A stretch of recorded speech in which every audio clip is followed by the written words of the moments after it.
Hi friends, இன்றைக்கி என்ன பண்ண போகிறேன்னா வெண்டைக்காய் மோர் குழம்பு எப்படி பண்ணலான்னு பார்க்கலாம் வாங்க. அதுக்கு தேவையான பொருட்கள் தேங்காய் கொஞ்சம் எடுத்து வச்சுருக்கேன், ஒரு ஸ்பூன் பச்சரிசி ஊற வச்சு வச்சுருக்கேன், ஒரு பச்சை மிளகாய், 2 பீஸ் இஞ்சி எடுத்து வச்சுருக்கேன், சீரகம் எடுத்து வச்சுருக்கேன். தாளிக்கிறதுக்கு தேவையான பொருட்கள் கடுகு, உளுத்தம்பருப்பு, காஞ்ச மிளகாய், ஆயில், சால்ட்டு. இங்கே பாருங்கள், வெண்டைக்காய் கட் பண்ணி எடுத்து வச்சுருக்கேன், மோர் கிரைண்ட் பண்ணி எடுத்து வச்சுருக்கேன். இப்போ எப்படி செய்யலான்னு பார்க்கலாம்.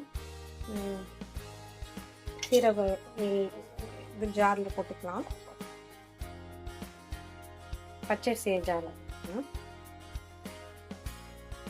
தேங்காய் போட்டுக்கலாம்,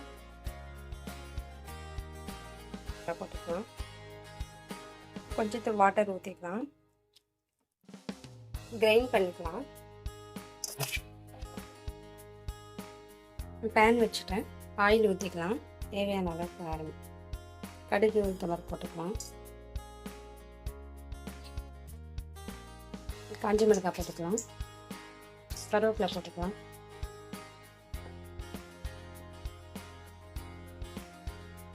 வெண்டைக்காய் போட்டுக்கலாம்,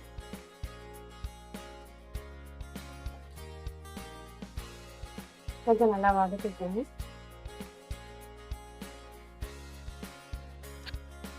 கொஞ்சம் பெருங்காயம் போட்டுக்கலாம், உப்பு போட்டுக்கலாம், அளவுக்கு மஞ்சள் தூள் போட்டுக்கலாம்.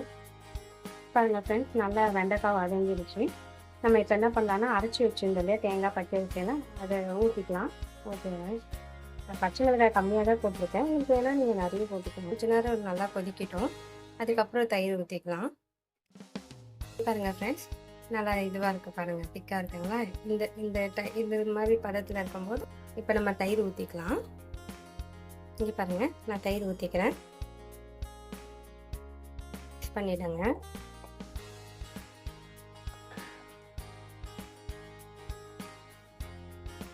பாருங்கள் ஃப்ரெண்ட்ஸு, மோர் குழம்பு ரெடி ஆகிடுச்சு. கொஞ்சம் கொத்தமல்லி போட்டுக்கிட்டேன். ரொம்ப நேரம் கொதிக்கலாம் விட்டுறாதீங்க, இப்போ ஆஃப் பண்ணிடலாம். ஹாய் ஃப்ரெண்ட்ஸ், இங்கே பாருங்கள், மோர் குழம்பு ரெடி ஆகிடுச்சு.